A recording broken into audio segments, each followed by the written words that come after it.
What's up guys, welcome back to our YouTube channel and a new video। तो भाई आज हम बात करने वाले हैं कि इन्वेस्टर शंकर शर्मा के बारे में। शंकर शर्मा, इनको आपने अक्सर सुना होगा, ये काफ़ी बिजनेस चैनल्स पे भी आ चुके हैं, काफ़ी न्यूज़ में भी आते हैं, काफ़ी पॉडकास्ट पे भी आते हैं और रिसेंटली इन्होंने काफ़ी खासकर ये काफ़ी फेमस है अपने कॉन्ट्रास्टिंग बिलीव्स के लिए। यानी कि जब सब लोग बोल रहे होते हैं कि मार्केट भागने वाला पैसा लगा दो, ये ऑपोजिट ही बोलते हैं अक्सर। और इसलिए इनका ये कॉन्ट्रास्टिंग बिलीव जो है इनको थोड़ा सा फेमस भी बनाता है, थोड़ा सा कॉन्ट्रेरी भी बनाता है और इनको इंटरेस्टिंग भी बनाता है। तो मुझे लगता है कि हमें सब तरीके के इन्वेस्टर्स को सुनना चाहिए और फिर हमें समझना चाहिए कि कौन से इन्वेस्टर है एग्जैक्टली जिसके जिसके जैसा हमें बनना है या जिससे हमें सीखना है, क्योंकि बहुत कुछ है जो सभी इन्वेस्टर्स सीखने के लिए है। तो शंकर शर्मा की खासियत ये है कि इन्होंने खुद की एक थ्योरी ऑफ लेक्स भी बना रखी है, जिसके बारे में हम वीडियो में बात करेंगे, थ्योरी ऑफ लेक्स के बारे में। पर उससे पहले मैं बताऊँ आपको, शंकर शर्मा जो है अभी रिसेंटली एक पॉडकास्ट में आए, उन्होंने कहा कि मार्केट में उनको अगले 3-4 साल बहुत ज़्यादा उनको रिटर्न दिखते हुए बनते हुए नहीं दिखते। उन्होंने ये भी कहा कि बहुत ज़्यादा लोग इंडिया में जो लोग रहते हैं, बहुत ज़्यादा इंडिया को लेके बहुत ज़्यादा ऑब्सेस्ड मतलब कि क्योंकि हम इंडिया में रहते हैं तो हमें इंडिया ही दिखता है। जब मतलब कहते हैं ना, जब आप ग्लोबली जब आप ऊपर से देखते हो तो आपको पूरी दुनिया दिखेगी, पर आप जब इंडिया में रहते हो तो आपको लगता है इंडिया ही सब कुछ इंडिया में ही हो रहा है, क्योंकि आप इंडिया में ही रहे हो। अब शंकर शर्मा की खासियत ये है कि बचपन से बाहर घूमते रहे हैं, लंदन में पढ़ाई करी, कभी इधर कभी उधर। तो ये इनको एक मैक्रो लेवल पे जो दुनिया को देखने का मौका मिला है वो हर किसी को नसीब नहीं होता, इसलिए भी इनका जो पर्सपेक्टिव है बहुत ज़्यादा ग्लोबल रहता है। उनका कहना है कि इस टाइम पे जो मार्केट है वो बहुत ज़्यादा ओवर वैल्यूड है इंडिया के, इनफैक्ट अमेरिका के। और ये बात फैक्ट है। इनफैक्ट सभी इन्वेस्टर कहते हैं कि दुनिया में हर जगह हर वक्त एक ना एक बुल मार्केट चल रहा होता है।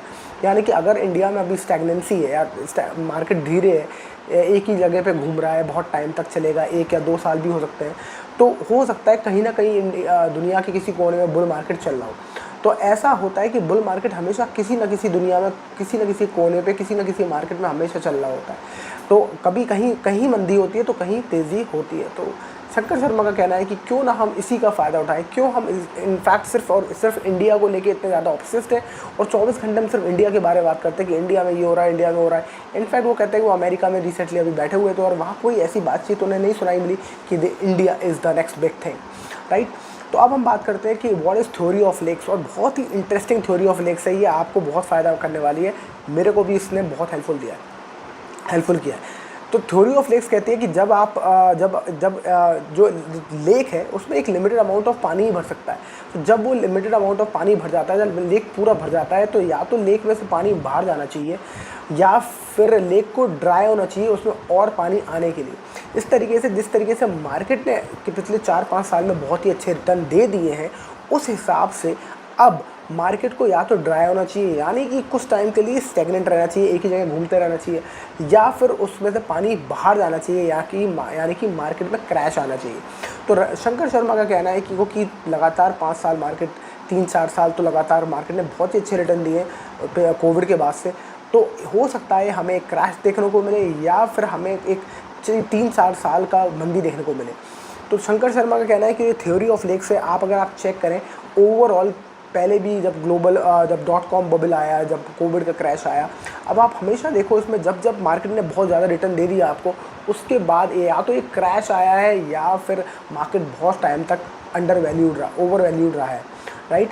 तो इसको हम देखने की कोशिश करेंगे, एक बार समझेंगे। पर आई होप आपको थ्योरी ऑफ लेक्स समझ में आ गई हो। तो थ्योरी ऑफ लेक्स तो आपको समझ में आ गई होगी, पर अब हम एक बार चेक करते हैं कि क्या होता है जब हम पिछले बैक डेटा में जाके चेक करते हैं और समझने की कोशिश करते हैं कि पिछले मार्केट करेक्शंस में क्या थ्योरी ऑफ लेक कामयाब थी।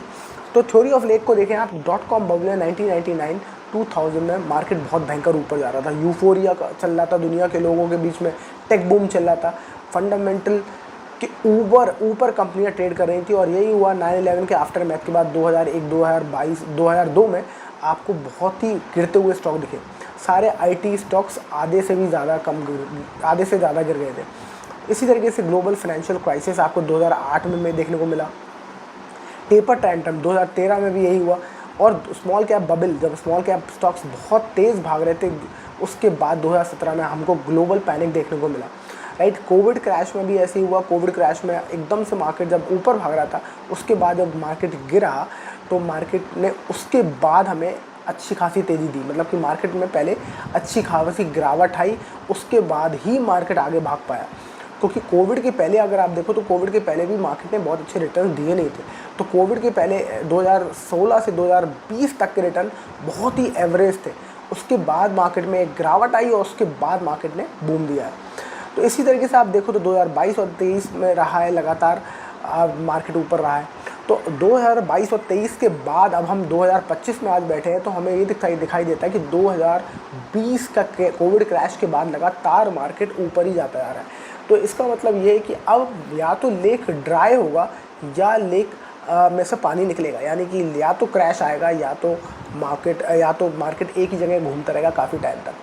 हालांकि कोशिश बहुत की जा रही है कि मार्केट को ऊपर किया जाए। आरबीआई ने अभी रेपो रेट कट किया है उसका कारण यही है कि लोग पैसा एफडी में से निकालें, क्योंकि अगर रेपो रेट कम होता है तो एफडी के पे आपको सस्ते प्राइजेस मिलेंगे, मतलब कि इंटरेस्ट रेट बहुत कम हो जाएगा एफडी का, तो आप एफडी में से पैसा निकालेंगे लोग। दूसरी बात, आपको जो लोन्स है वो भी सस्ते में मिलेंगे, तो आप ज़्यादा खर्चा करने के लिए तैयार हो जाएंगे।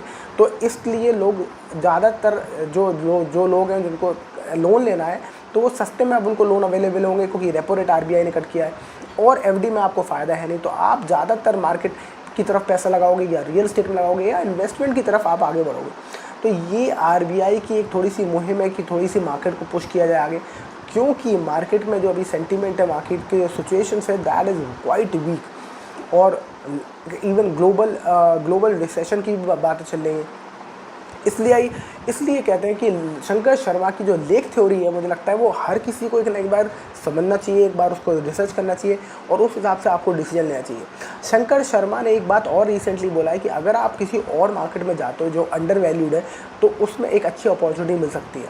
उन्होंने स्पेशली हाईलाइट किया तुर्की, रशिया और ग्रीस को, जहां आप इन्वेस्ट कर सकते हो। अभी मार्केट बहुत ज़्यादा अंडर वैल्यूड उन्हें दिखाई दे रहे हैं और वो काफ़ी चीज़ें इन्वेस्ट कर रहे हैं, काफ़ी फंड इन्वेस्ट कर रहे हैं उस तरफ, तो आप उनको भी कंसिडर कर सकते हो। मैंने भी रिसेंटली ग्रीस और पोलैंड और तुर्की में 3 जगह मैंने अपना इन्वेस्टमेंट करने की कोशिश की है, थोड़ी सी कोशिश की है, तो वो आप भी देख सकते हैं। इंड मनी ऐप के थ्रू आप इन्वेस्ट कर सकते हो ग्लोबल मार्केट्स में, और आपको अगर इंड मनी में भी आपको नहीं मिले तो आप इंड मनी में जाके वहाँ के इंडेक्स सर्च करिए, तुर्की और ग्रीस के, आपको ज़रूर मिल जाएगा।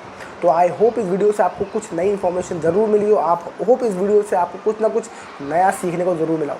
And I will see you in the next video. Thank you so much for watching. Bye bye.